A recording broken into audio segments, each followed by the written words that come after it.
गोविंदा गोविंदा गोविंदा राधे राधे गोविंदा गोविंदा गोविंदा गोविंदा राधे राधे गोविंदा गोविंदा गोविंदा गोविंदा राधे राधे गोविंदा गोविंदा गोविंदा गोविंदा राधे राधे गोविंदा श्री राधे राधे गोविंदा श्री राधे राधे राधे राधे गोविंदा श्री राधे राधे गोविंदा राधे राधे गोविंदा श्री राधे राधे गोविंदा राधे राधे गोविंदा श्री राधे राधे गोविंदा। बोलिए भक्त वत्सल भगवान की जय हो।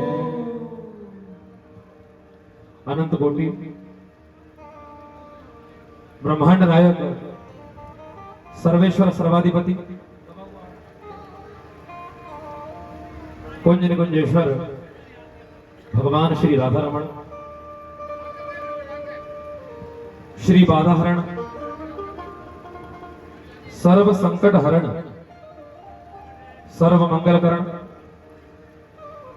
चिदाधार केवलाधार मीरातार अकारण करुणा वर्णालय भक्त वांछा कल्पतरु गोविंद गोपाल प्रभु श्री बालकृष्ण लाल जिनकी महती कृपा करुणा से मानव जीवन का सर्वश्रेष्ठ फल सत्संग हम सभी प्राप्त कर रहे हैं। सर्वप्रथम उपस्थित भक्तगण शक्ति व भक्ति स्वरूपा माताएं बहन वरिष्ठ जन आदरणीय जन सहयोगी जन मंचासीन हमारे विद्वत वरीण आचार्य बंधुजन सहयोगी बंधुजन इस सुंदर नव दिवसीय अनुष्ठान जिसमें शतचंडी पाठात्मक यज्ञ का जो संचालन और संपादन कर रहे हैं भीतर विराजमान ऐसे परम विनम्र सहज विद्वान आचार्य बंधुजन ब्राह्मण बंधुजन सुंदर ग्राम पल्लू में मां ब्रह्मणी दरबार में जो लोग विगत 5 दिवसों से अपनी उपस्थिति और सहयोग प्रदान कर रहे हैं तन मन धन से जैसा भी सहयोग कर पा रहे हैं उन सभी को आप सभी को सबसे पहले राम राम राम राम। एक बार में तो बोले ही ना प्रेमियों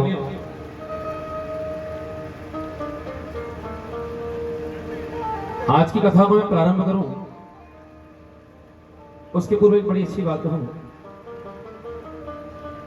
कल की मंगलमय कथा में श्री कृष्ण जन्मोत्सव हम सभी ने बड़े आनंद से उल्लास से धूमधाम से मनाया राधाष्टमी पर्व मनाया और कथा के बाद कल बड़े ही भाग्य उदय हुए आप ही के ग्राम आप ही के सुंदर स्थान पल्लू में वेद लक्षणा श्री ठाकुर जी की परम प्रिया गौ माताओं का दिव्य दर्शन हुआ। पहला दर्शन लगभग 5:30 बजे हम लोग गए थे। पहला दर्शन गांव में जो सुंदर कितनी 1100 गैया बता रहे थे उसमें बड़ी सुंदर सेवा हो रही है। हजारों गौवंश वहां पर सुख से सांस ले रहा है। जहां तक मुझको याद है जैसा आप लोगों ने बताया लगभग 115 गैया ऐसी हैं जो अंधी है गौ माता बहुत दिव्य कार्य कर रहे हैं आप। शास्त्रों में लिखा है जी अगर कोई गैया बीमार हो घायल हो बूढ़ी हो चोटिल हो और मनुष्य अगर उसकी नित्य सेवा करता है तो उसके जीवन से सभी व्याधियों को हरण कर लेती है। उसका उदाहरण मैं आपको बताऊंगा। पहला दर्शन वहां पे हुआ गायों को गुड़ हम लोगों ने खिलाया खूब सुंदर। मेरा मन था कि मैं और देर वहां रुकूं लेकिन समय की भी मर्यादा थी तो दूसरी जगह भी हमने जाना था वरना गौशाला में लगभग 1 घंटा कम से कम हम रुक के कुछ पाठ पर हमारा मन रहता है। 1 दिन और चलेंगे। श्री कान सिंह जी श्री बद्री जी इसके पश्चात हमको आपके स्थान के निकट एक बड़ी सुंदर गौशाला और है श्री हरि गौशाला।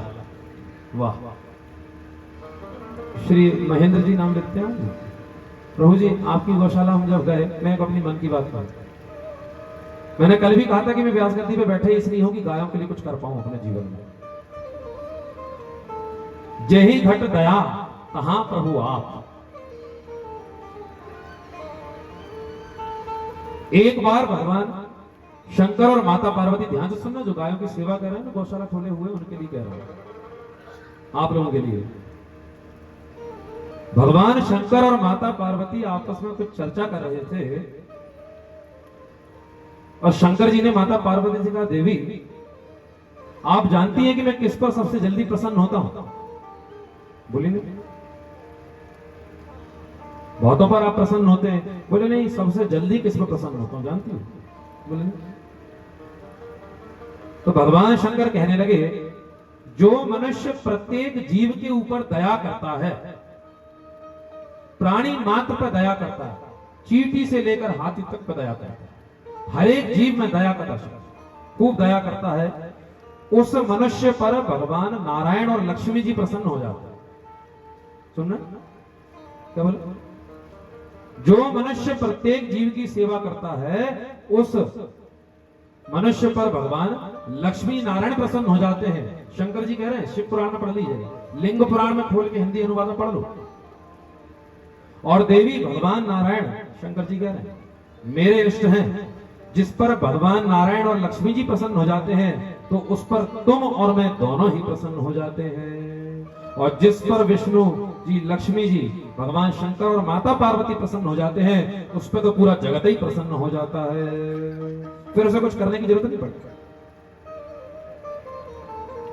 मैं जब बहुत छोटा था, विद्यालय में पढ़ता था, आपको एक बात बताऊं, तो हम तांगे में बैठकर स्कूल जाते थे।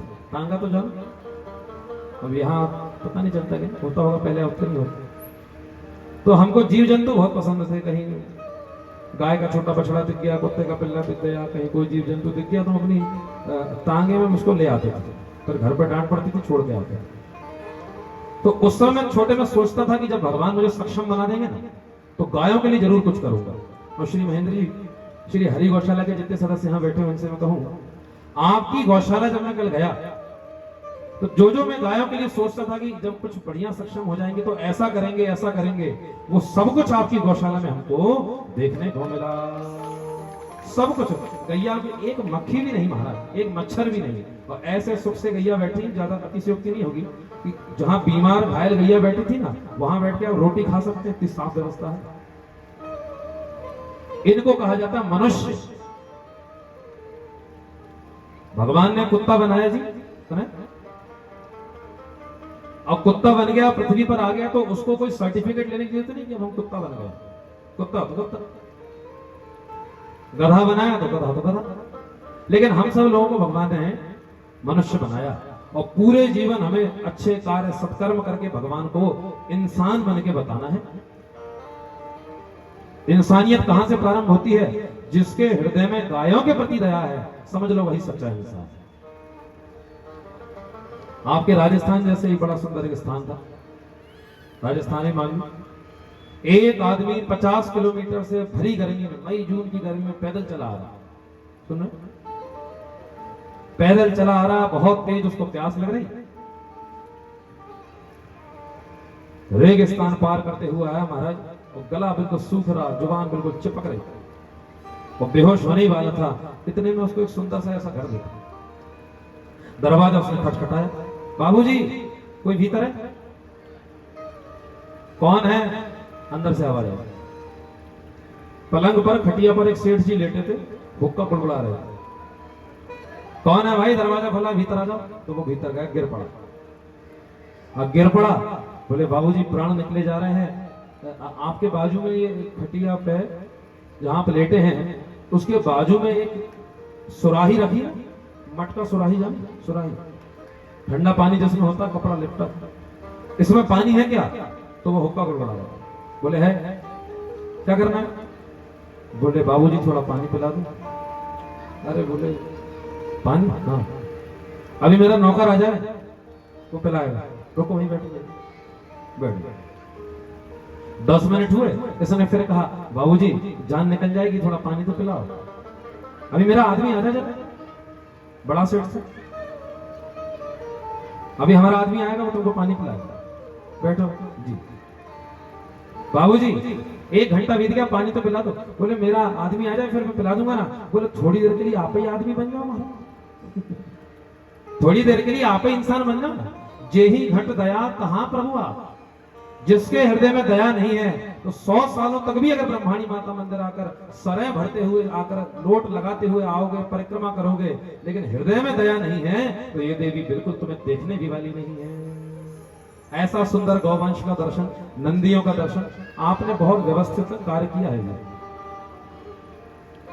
श्री हरि गौशाला में एक विभाग में गैया जब आती है तब उन्हें भर्ती किया जाता है, फिर थोड़ी ठीक हो जाती तो दूसरे विभाग में बिल्कुल ठीक हो जाती तो यहाँ, और फिर सुंदर विभाग, सुंदर जल की व्यवस्था आपने की है, नंदियों की सेवा, गायों की सेवा। और आपके गांव में भी जो सुंदर गौशाला है उसमें भी बड़े सुंदर सुंदर बैल और नंदी। अभी शिव महापुराण की कथा आप लोगों ने कराई और सुनी, तो शिव महापुराण में लिखा है एक नंदी की सेवा साक्षात महादेव की सेवा है, क्योंकि नंदी की पीठ पर जो कुबड़ होता है ना वो शिवलिंग कहा गया है, और एक नंदी का सम्मान साक्षात महादेव का सम्मान है। और इस समय नंदियों की बहुत अन्य, आपके यहाँ तो नहीं लेकिन अन्य राज्यों में जाओ बड़ी दुर्गति है। गैया तो दूध देती है, तो नंदी से क्या मिल रहा है, बैलों से क्या मिल रहा है, बेचारे वहां पहुंच जाते हैं, कत्ल खा देना, कट जाते हैं, उनके चमड़ा से जूता चप्पल बेल्ट पर्स ये सब बनाए जाते हैं। इसलिए प्रयास करिए घर में अगर 10 गैयाएं हैं तो कम से कम 2 नंदी जरूर जरूर। सुंदर गौशाला का दर्शन, और मुझे लगता है कि 5 से 10 वर्षों के बाद श्री हरि गौशाला जो है वो इस क्षेत्र की अव्वल गौशाला बनेगी। विश्व की सबसे बड़ी गौशाला पथमेड़ा गौशाला, प्रशासन का खूब सहयोग उसको। एक गौशाला आपने और कौन सी बताई थी नागौर? इसी तरह आप सेवा करते रहे तो नागौर गौशाला से भी आगे निकल जाएंगे, तो निश्चित आप निकलेंगे, क्योंकि जिस लगन से आपके गांव के लोग अभी बता रहे थे कि वो भूसे का शेड उड़ गया था हवा में, तो फिर गांव के लोगों ने लाखों रुपए का सहयोग ऐसे ही करिए, बहुत अच्छा काम था। गाय के लिए कभी मुंह से ना नहीं निकले। हम तो ये कहते हैं कि मेरा भी कोई सहयोग आपकी सुंदर गौशाला में लगे तो इस दास का भी छोटा सा सहयोग उसको स्वीकार करिए। ऐसी सुंदर आपके गौधाम, कभी जीवन में भजन करने आना हो तो ऐसे गौधाम में आके भजन कीजिए। गायों की चर्चा मैंने पहले इसलिए की क्योंकि कल की मंगल में कथा में हमने श्रवण किया था, वसुदेव जी ने भगवान श्री कृष्ण को ले जाकर नंदगांव में मैया यशोदा के बाजू में रख दिया।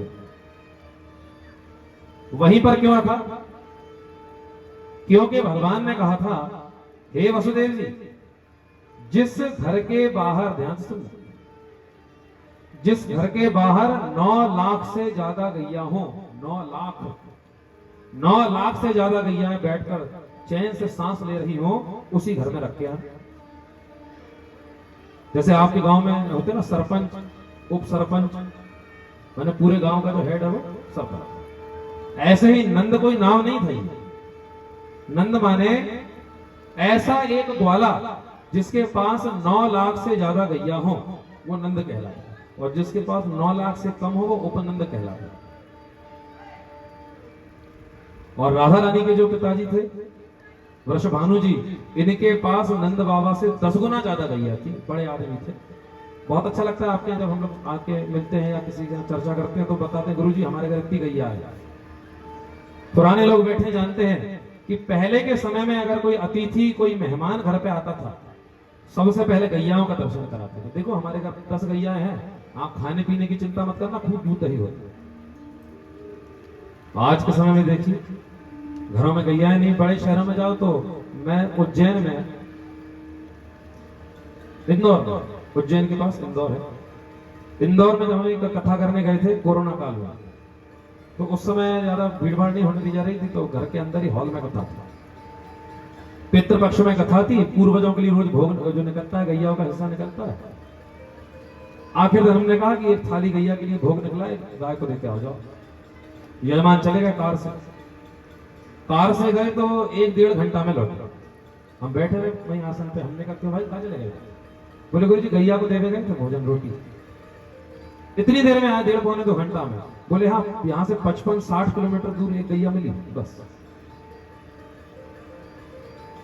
बड़े बड़े महानगरों को वहां का प्रशासन स्मार्ट सिटी बनाता है, और स्मार्ट सिटी की पहली शर्त ये होती है, तो मुझे बिल्कुल पसंद नहीं, उसमें पहली शर्त यही होती है कि सभी गैयाओं को, मवेशियों को बाहर भगा दें। कहां जाएगी गैया? आपके राजस्थान में बहुत अच्छा है, उसी सरकार को पहले चुना जाता है जो गायों के लिए कुछ करेगी। सरकार को बांध दीजिए जी, ये पूरे भारतवर्ष में होना चाहिए। सरकार को बंधन होना चाहिए कि अगर तुम गायों के लिए दोगे तब तुम्हें यहां से वोट मिलेगा। गाय बचेगी तो धर्म बचेगा, धर्म बचेगा ना तभी आप और हम बचेंगे। ये तो धर्म को समाप्त करने, नाश करने कितने सारे साधन रोज चल रहे हैं। गायों की नस्ल को बचाइए। गौ माता यहाँ तो राठी नस्ल, थार पारकर नस्ल बढ़िया नस्ल है, इन नस्लों को बचाइए। तो भगवान भी गौओं के ब्रज में पहुंचे, नंद बाबा ने ठाकुर जी को वहां पे रखा, मैया यशोदा के बगल में। दिव्य उत्सव हुआ जैसा कल आप लोग मना रहे थे। और कल क्या गा रहे थे जी? पहले कोई ये नहीं कह रहा था कि बेटा हुआ है कि बेटी हुई है, सब लोग यही गा रहे थे, नंद घर आनंद भयो जय कन्हैया लाल की। माने आनंद हुए, वे भगवान आनंद के स्वरूप। आज के समय में अगर किसी के घर बालक होता है, बालिका होती है, तो बालक बालिका के विषय में कहा गया, ध्यान सुनना। कुछ कुछ लोग यहाँ ऐसे होंगे जिनके घर बालक नहीं होगा, कन्या ही कन्या होगी। लेकिन पद्म पुराण में बड़ी अच्छी बात कही गई है, किसी के घर अगर पुत्र नहीं है और पुत्रियां हैं, या एक भी पुत्री है तो सुन लो, पद्म पुराण में लिखा है 10 पुत्र समाम कन्या। एक कन्या, एक बालिका, एक बेटी, एक बहन है ना, तो 10 बेटों के बराबर है। 10 पुत्र समाम कन्या। और किसी के ना बेटा है ना बेटी है तो कैसे मुक्ति होगी? बोले उसको अपने जीवन में वृक्ष लगाना चाहिए। एक वृक्ष लगाने से क्या होगा? बोले 10 कन्या समान तरु, तरु माने पेड़। एक कन्या है तो 10 बेटे के बराबर है, और एक पेड़ तुमने अपने जीवन में लगा दिया, पौधा लगा दिया, तो 10 कन्याओं के बराबर है।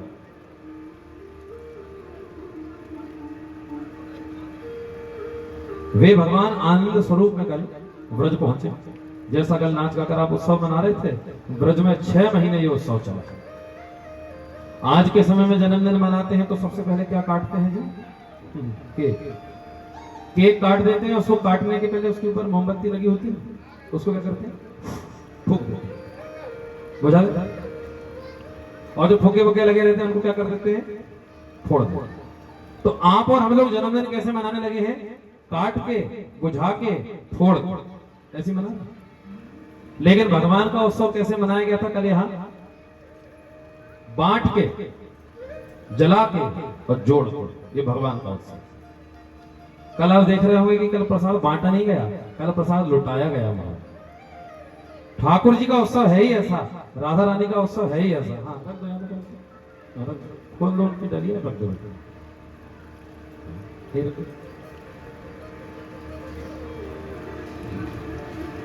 भगवान के उत्सव में लुटाया इसलिए जाता है, श्री कृष्ण का जब जन्मोत्सव मनाया गया उस समय जिसके पास जो भी था वो सब वहां पे लुटा रहे थे। गले में हार पहना, माला पहनी, वो भी लुटा दी। जिसके हाथ में जो चीज जिसको मिली वो भी लुटा दी। अर्थात भगवान को प्राप्त करके सब लोग लुटाने लगे और दिव्य उत्सव मनाया जाने लगा। आइए आज श्री कृष्ण उत्सव के साथ ही कथा को प्रारंभ कर लें। बोलिए नंद नंदन भगवान की जय। जन्म लिए है कन्हैया,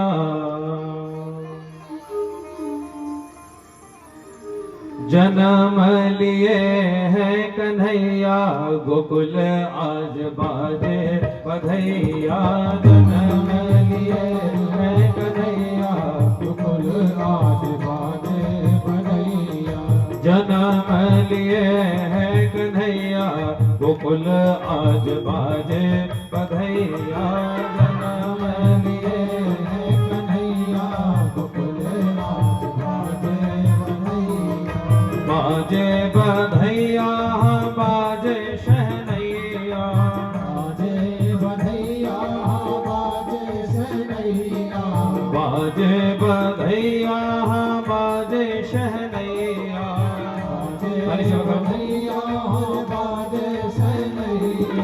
जन्म लिए हैं कन्हैया गोकुल आज बाजे बधैया, जन्म लिए हैं कन्हैया गोकुल आज बाजे बधैया। नंद के लाला के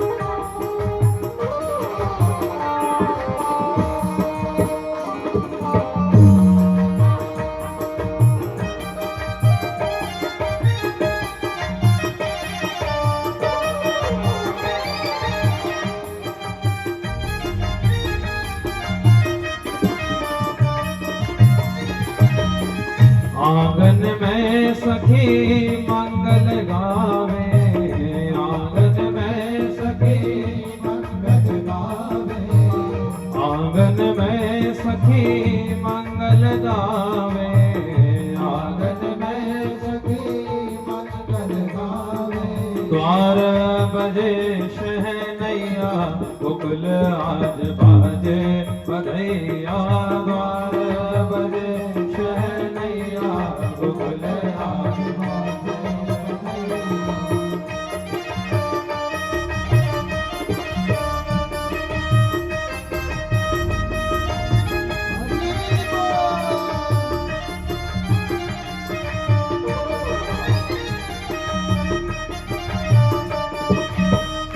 आनंद लीजिए, ताली से बताइए।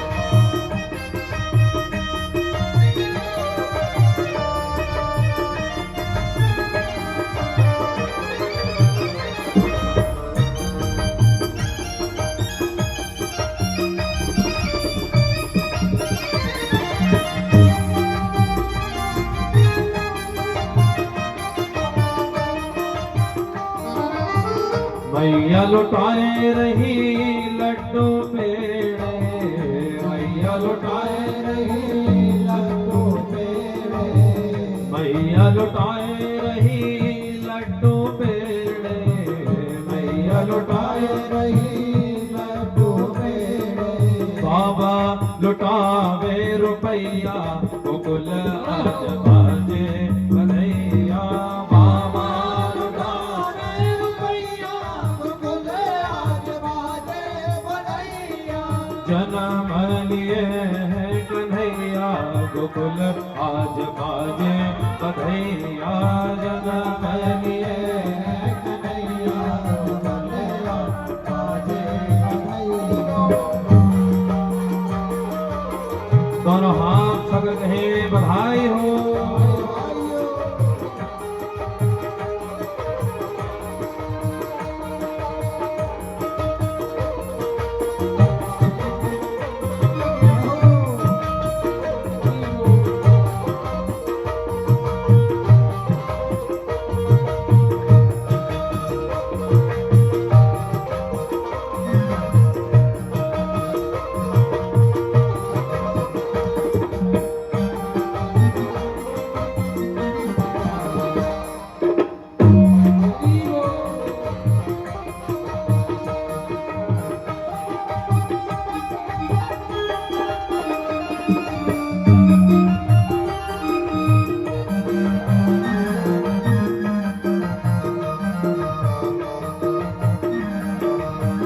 गोकुल में सब रंग उड़ावे, गोकुल में सब रंग उड़ावे, गोकुल में सब रंग उड़ावे, गोकुल में सब रंग उड़ावे।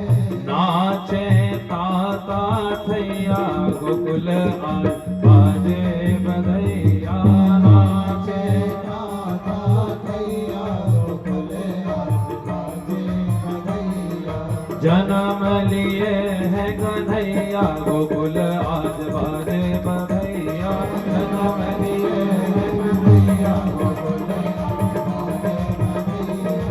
जन्म लिए है कन्हैया गोकुल आज बाजे बधैया जन्म लिए है कन्हैया गोकुल आज बाजे बधैया गोकुल आज बाजे बधैया गोकुल आज बाजे बधैया बोलिए नंद के लाला की। दिव्य उत्सव मनाए गए। इस दिव्य उत्सव में जितने भी लोग आए, जैसे आपके यहाँ आपके क्षेत्र में सफेद कपड़ा पहनते ना भैया लोग, तो उस समय ब्रज में भी सफेद ही कपड़ा पहनते थे पुरुष लोग। लेकिन जितने भी ब्रजवासी दिव्य उत्सव में आए तो एक चीज का नाम लिखा है इसमें ग्रंथ में, घृतांबू। एक बाल्टी में कुनकुना दूध लिया जाता है, बिल्कुल हल्का गर्म, और उसमें बिल्कुल कुनकुना घी डाल दिया जाता है थोड़ा सा, और उसको खूब मिलाया जाता है, ठंडा नहीं होने देते उसको बिल्कुल जल्दी से। उसके बाद उसमें केसर, कस्तूरी, इत्र, हल्दी, गुलाब जल, इनको डाल के खूब घोटा जाता है। ऐसा पक्का रंग बन जाता है कि जिस किसी के सफेद कपड़ा पे पड़ जाए तो कोई भी साबुन लगा लो छूटने वाला नहीं है। ये भैया जाते तो सब सफेद थे लेकिन आते सब पीले थे। इसलिए कल कहा था अब यहाँ तो दूध दही उड़ेल नहीं सकते, तो इसलिए कहा था पीला ही पहन के आ जाएगा रेडीमेड। भगवान के उत्सव में अगर दूध दही नहीं है तो उत्सव किस काम का? भगवान के पूजन में अगर पंचामृत नहीं है, दूध दही घी शहद शक्कर, पंचामृत जानो, और पंचामृत जब भगवान को चढ़ाया जाता है, अभिषेक कर दिया जाता है, तो वही बन जाता है चरणामृत। क्या बन जाता है?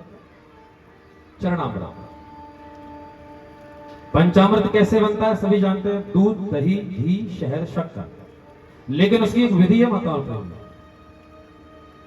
अपनी इच्छा से कितना कितना भी नहीं डाल सकते। सबसे पहले दूध लीजिए, उसका आधा दही लीजिए, उसका आधा शहद लीजिए, उसका आधा घी लीजिए, और फिर शक्कर इतनी डालिए कि थोड़ा सा मिठास आ जाए। वैसे तो शक्कर भी पूजन में उपयोग नहीं ली जाती, केवल बूरा लिया जाता है। बूरा जानो, बूरा क्यों शुद्ध होता जानते? पहले शक्कर को पिघला के चाशनी बनाते, उसके बाद उसको ठंडा करके पीसते हैं, तो अग्नि में जाने के बाद वो क्या होता है? शुद्ध हो जाता है। दो तीन तरीके से बूरा बनता है, दही बूरा, दही चूड़ा, ये सब खाया जाता है। या तो शक्कर या तो बूरा डालो, फिर उस पंचामृत से भगवान का अभिषेक करना चाहिए। एक चीज और है जो हमारे पूजन में पहले हुआ करती थी, आज के समय में शायद आप लोग जानते हो, नहीं जानते तो सुन लीजिए, जिसे कहते थे पंचगव्य। पंचगव्य जानो? नहीं, पंचगव्य बता देते हैं। पंचामृत दूध दही घी शहद शक्कर, ब्राह्मण बैठे तो वे जानते हैं, या विद्यालय में जो पढ़े हुए जानते हैं। पंचगव्य माने गाय का दूध, गाय का दही, गौमूत्र, गोबर, दूध दही घी गोबर गौमूत्र, कितने हो गए? दूध दही घी गोबर गौमूत्र, 5 हो गए। इसमें सबसे ज्यादा मात्रा होती है गोबर की। तो इस सबको मिला लिया जाता है और इसको फिर पिया जाता है। कुछ लोग सोच रहे हैं गोबर की चीज पीते हैं। किसी ने अपने जीवन में इतना पाप कर लिया हो, ध्यान से सुनो, खूब मांस खा लिया हो, खूब मदरा पी ली हो, महाराज ऐसी चीजों को खा लिया हो जो खाना भी नहीं चाहिए, ऐसा आचरण कर लिया हो कि इतना पाप तुमको लग गया कि तुम्हारी हड्डी मांस और चमड़ी में भी पाप अगर घुस गया है ना, तो भी पंचगव्य पी लो, क्योंकि पंचगव्य का श्लोक है, क्या है जी? यत्वदस्ति स्थिरम पापम देहे तिष्ठति मामके प्राशनात् पंचगव्य से अध्ययत निवेदन। जैसे आपने एक भयंकर अग्नि, प्रचंड अग्नि जल रही है और उसमें सूखी घास इतनी सी डाल दो, कितनी देर में जलेगी? 1 सेकंड के 100वें हिस्से में भक्क से जल जाएगी। ऐसे ही जैसे ही पंचगव्य हाथ में लिया जाता है उस समय रोंगटे खड़े हो जाते हैं। जैसे पंचगव्य दिया था, यत्वदस्ति स्थिरम पापम देहे तिष्ठति मामके प्राशनात् पंचगव्यस्य देहतंगी निवेदनम, और बोल करके जैसे पिया जाता है तो अभी तक के किए हुए ताजे पाप, बासे पाप, गीले पाप, सूखे पाप, नए पाप, पुराने पाप, सारे पुण्य पापे विधूय, कुछ नहीं बचता, भस्म हो जाता है, तो देवताओं के तुल्य हो जाता। फिर जाओ देवी के सामने, एक समय मुझे स्मरण है जब मैं पंचगव्य उस समय विद्यार्थी था तो पीता था पंचगव्य। अब वो देसी गैया हमारे क्षेत्र में ज्यादा देसी गैया नहीं बची, सब संकर हो गई, नस्ल बिगड़ गई और अधिकतर गैया बकरियों जैसी हो गई। क्यों ना, दूध देने के काम की नस्ल उनकी बढ़ी। तो उस समय जब मैं प्रतिदिन गौमूत्र पीता था, अभी भी उपलब्ध हो जाता है तो अभी हम प्रतिदिन ले लेते हैं थोड़ा सा। तो आज ही शायद मेरे पास कमरा में समाप्त हुआ। तो जिनके घर या मंदिर में बिल्कुल देसी गैया है, एक बोतल में हमको गौमूत्र जरूर दे देना, ठीक है? ये बात याद रहेगी आपको, पुजारी परिवार इतना तो कर लेगा। भारतीय वेद रक्षणा देसी गौमाता गौमूत्र उस समय पीते थे। पहली बार मैंने पी तो गुरुजी के मुंह से सुना गौमूत्र पीना चाहिए, लेकिन जल मिला के पीना चाहिए, नहीं मालूम था। तो आधी गिलास में सीधा पी लिया तो हमारी नाक फूट गई। गर्म होता नाक फूट गई, नाक पर से खून निकलने लगा। फिर पता लगा कि जल मिला के पीते हैं, फिर जल मिला के लेते। निरंतर अगर कोई मनुष्य, हमारे वृंदावन में एक महात्मा थे, अभी भी है शायद, वो प्रतिदिन पंचगव्य या गौमूत्र पीते हैं। और जिस समय वो आसन पर बैठे होते हैं उस समय जाकर उनको छू लो तो करंट लग जाता है, चट से आवाज आ जाती है। क्यों? बोलो शरीर में ऊर्जा का संचार होता है। वो मनुष्य कभी अस्वस्थ नहीं रहता जो प्रतिदिन गौमूत्र का पान करता है। ये पंचगव्य, अगर पंचगव्य नहीं पी पाए ना आप लोग, वर्ष में एक बार तो पीना चाहिए। हम ब्राह्मणों में एक पूजन होता है जिसे कहते हैं श्रावणी। श्रावणी उपाकर्म, जान श्रावणी उपाकर्म ब्राह्मण क्षत्रिय वैश्य तीनों करते हैं। इसमें रक्षाबंधन के दिन सुबह सुबह नदी के तट पर जाते हैं, वहां जाकर जनेऊ का पूजन होता है, 10 विधि स्नान होता है, उसके बाद जनेऊ बदले जाते हैं और साल भर जो यज्ञोपवीत जनेऊ पहना जाता है उसका पूजन इकट्ठा करके ले आते हैं। उस दिन पंचगव्य पिलाया जाता है और हिमाद्री संकल्प बोला जाता है। 20 से 25 मिनट का एक संकल्प होता है। दुनिया भर के जितने भी पाप हैं उस संकल्प में बोल दिए जाते हैं, उनसे निवृत्ति हो जाती है। अब तो धीरे धीरे बहुत सुविधा हो गई, अन्यथा पहले देवी के कार्यक्रम अनुष्ठान में जब मुख्य यजमान बनता था उसको पहले दिन मुंडन कराना पड़ता था। यज्ञ में भी पहले के समय लोग बैठते थे मुंडन करा, 10 विधि स्नान करके। अगर पंचगव्य नहीं पी पाए तो पंचगव्य में से एक चीज है दूध, और दूध पीने के 2 फायदे हैं। पहला तो यह है कि आप ऊर्जावान तेजस्वी बने रहेंगे। चाय का चलन अंग्रेजों ने जरूर चला दिया, लेकिन चाय वाय हमारे यहाँ नहीं पी जाती। पुराने लोग अगर जानते हो इस बात को, बहुत पुराने लोग 80-90 वर्ष के बैठे हो तो वे जानते हैं पहले के समय में ब्राह्मण, अतिथि, साधु कोई भी घर आए तो उसे दूध में थोड़ा शहद डाल के पिलाया जाता, दूध का सेवन कराया जाता। चाय तो एक ऐसा पेय पदार्थ है कि चाय पीने वाला व्यक्ति कभी अपने जीवन में ब्रह्मचर्य को धारण नहीं कर सकता। एक बड़ी सुंदर बात मैं कहूं, अगर यहां पर कोई ऐसा व्यक्ति बैठा हो, विवाह हुए कई साल हो गए हो लेकिन उसे संतान नहीं हो रही हो, तो पति पत्नी दोनों को 1-1 साल के लिए चाय छोड़ देना चाहिए। चाय का त्याग करके गोपाल जी की सेवा करना चाहिए। 1 वर्ष के बाद तुमको लाभ नहीं मिले तो क्या? विशेषकर व्रत में तो चाय का सेवन करना ही नहीं चाहिए। आदत धीरे धीरे नहीं, कभी ना कभी तो छूटेगी। धीरे धीरे इन चीजों को छोड़ना चाहिए। दूध का सेवन करना चाहिए। दूध का लाभ है कि हम ऊर्जावान बने होते हैं, और दूसरा दूध का लाभ यह है कि पंचगव्य में से एक चीज दूध भी है। इसलिए दूध पीने से, प्रतिदिन देसी गैया का 1 गिलास दूध पीने से सभी पाप भी भस्म होते हैं। दूध पीने से कभी मुंह जूठा नहीं होता, दूध पीने से कभी भी आपका व्रत नहीं टूटता, और दूध पिएंगे ना तो आप ऊर्जावान बने रहेंगे। आजकल तो डॉक्टर लोग कहते हैं घी खाओगे तो मर जाओगे, ज्यादा घी मत खाओ। तो भैया अगर घी नहीं खाओगे ना, भोजन में घी नहीं है ना, अगर चावल में, श्री भाटी जी उस दिन कह रहे गुरु जी भोजन में मीठा नहीं हो, घी नहीं हो तो हमें तो भूत भोजन लगा, हमें खुद लगता। अगर डॉक्टर कह रहे हैं कि घी खाओगे तो मर जाओगे, तो और घी नहीं खाओगे ना तो मरने के बाद भूत प्रेत बन जाओगे। क्योंकि भूत भोजन है, जिस अन्न में, जिस भोजन में घी नहीं होता उस अन्न को भूत प्रेत ग्रहण कर लेते हैं तुम्हारे मुंह से। घी होना बहुत, आपके यहाँ तो सुंदर गैया है, बढ़िया चकाचक घी दूध खाइए, तभी तो चमकते रहते हैं सभी, भाग दौड़ करते हैं पर थकते ही नहीं। क्यों? उसका राज दूध। दूध का सेवन, दही का सेवन, घी का सेवन, गौमूत्र का सेवन, इन सब का सेवन करना चाहिए। भगवान की इस दिव्य उत्सव में सुंदर दूध का है उत्सव। 6 महीने तक ये उत्सव चला और इसके पश्चात आज मैं कथा को आगे बढ़ाऊं, 2-3 बातें कह दूं। पहले मैं कमरा में था तो आचार्य जी आ गया और श्री पुजारी जी परिवार से हमारे प्रधान यजमान जी कह रहे थे, आपस में चर्चा चल रही थी कि मंदिर में शाम के समय झाड़ू लगाना चाहिए कि नहीं, है ना? सुन लीजिए, ये भी बहुत अच्छी बात है। ये तो आपके यहाँ प्रथम बार है, अन्यथा देवी भागवत और शिव पुराण में कहीं करने जाता हूं तो प्रतिदिन 10 प्रश्न लोग लिख कर देते हैं और फिर हम उसका समाधान भी कर देते हैं। शास्त्र से संबंधित, पूजन पाठ संबंधित कोई प्रश्न है तो बिल्कुल पूछ सकते हैं, आप लिखकर पर्चा में दे सकते हैं। बढ़िया सुंदर प्रश्न। मंदिर में शाम के समय झाड़ू नहीं लगाना चाहिए। क्यों? बोले पूरा दिन लक्ष्मी वास करती है, जल छिड़क सकते हैं, थोड़ा पोछा ओछा वगैरह अगर गंदा हो गया तो। और सुबह के समय घर हो चाहे मंदिर हो, उसमें झाड़ू जरूर लगाना चाहिए, सब चीजों को बाहर करना चाहिए, तब ठाकुर जी की सेवा करना चाहिए। कोई भी मंदिर हो, कोई भी घर हो, प्रत्येक पूर्णिमा अमावस्या पर गौमूत्र का पोछा जरूर लगाना चाहिए। कितने प्रकार के लोग मंदिर में आते देवी को भी नजर लग जाती है, तो गौमूत्र का पोछा गर्भगृह में तो कम से कम लगाना ही चाहिए। और दूसरा प्रश्न आपने किया था कि मंदिर में घंटी लोग बजाते हैं, आते में भी जाते में भी, तो सुनिए, आप जैसे हमारे घर पर आए नर्मदापुरम में, दरवाजे के बाहर आके खड़े हो जाएंगे, दरवाजे पर एक घंटी होती, बटन लगी होती, उसको दबाएंगे, उसको सुन लेंगे हम तो बाहर आ जाएंगे। हमसे मिलने के बाद जब आप लोग जाएंगे तो कितने ऐसे लोग हैं कि जाते जाते भी घंटी बजाएंगे। कोई बच्चा ही होगा तो बजाएगा, शैतानी करेगा, जाते जाते घंटी क्यों बजाएंगे? कभी भी मंदिर में दर्शन करने जाओ तो जाते जाते घंटी नहीं बजाना चाहिए।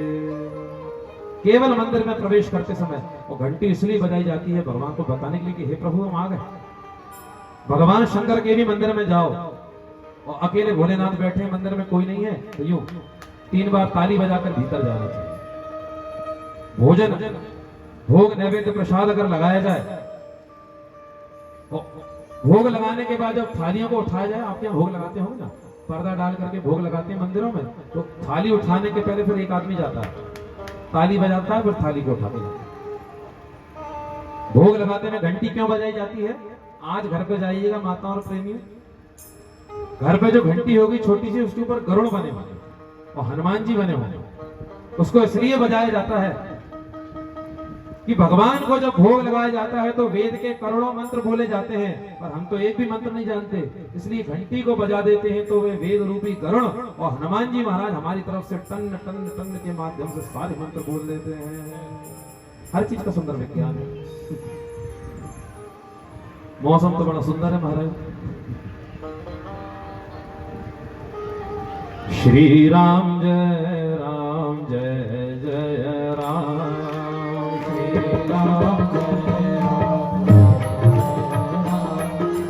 श्री राम जय राम, जय जय राम, श्री राम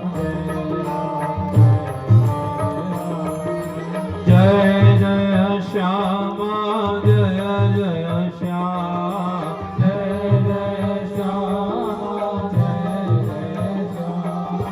जय जय श्यामा, जय जय श्याम, जय जय श्यामा, जय जय श्याम, श्री राम राम, जय जय राम, श्री राम जय राम।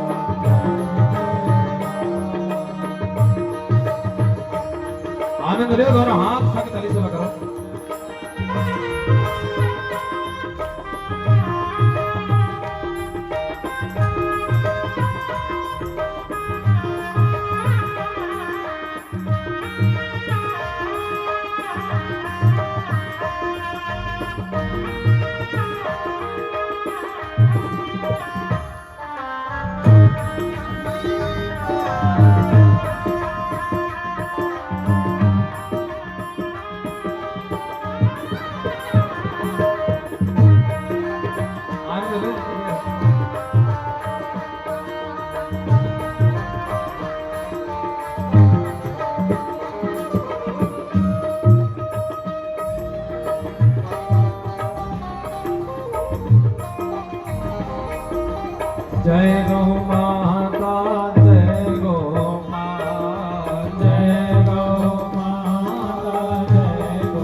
भक्त वत्सल प्रभु दीन दयाल, भक्त वत्सल प्रभु दीन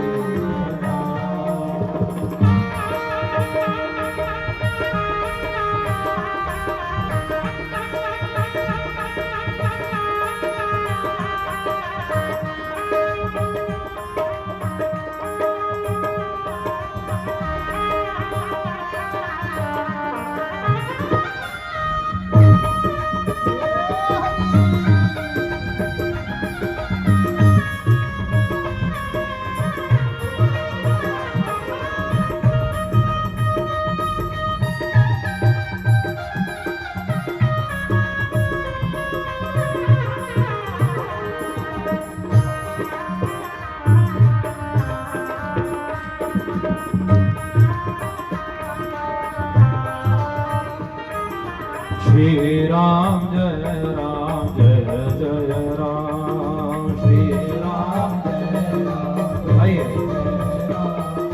श्री राम जय जय राम, श्री राम जय राम, श्री राम जय जय राम, श्री राम जय राम, श्री राम जय राम जय राम, श्री राम जय राम जय राम, श्री राम जय राम जय राम, श्री राम जय राम जय राम,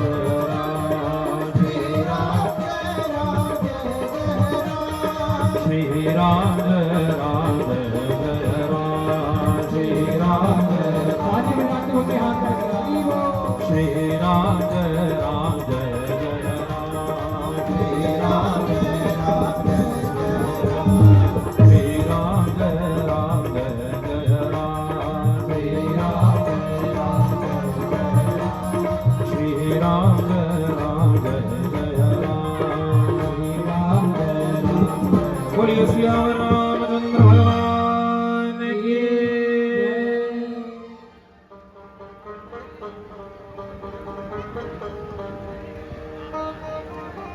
देवी उत्सव ब्रज में मनाया गया। 2 दिन से मौसम में गर्मी बहुत हो रही थी तो भगवान थोड़ी ठंडक कर दी। ये मेघ जो कहे गए हैं, अगर दिख रहे हो यहां से, तो जो काले काले मेघ है ना, इसी रंग के ठाकुर जी हैं। काले थोड़ी हमारे ठाकुर।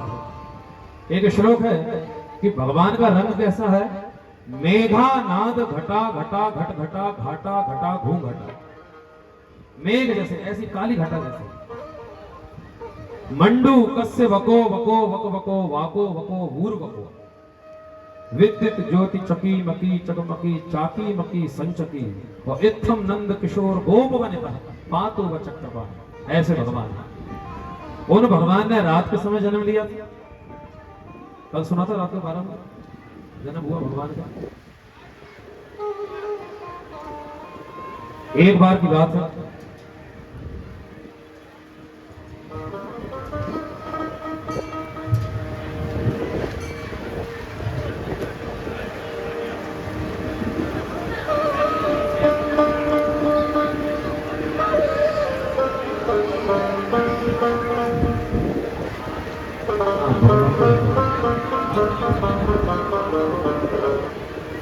ठाकुर जी को कर गोपाल जी आगे तो गोपाल जी भाई भाई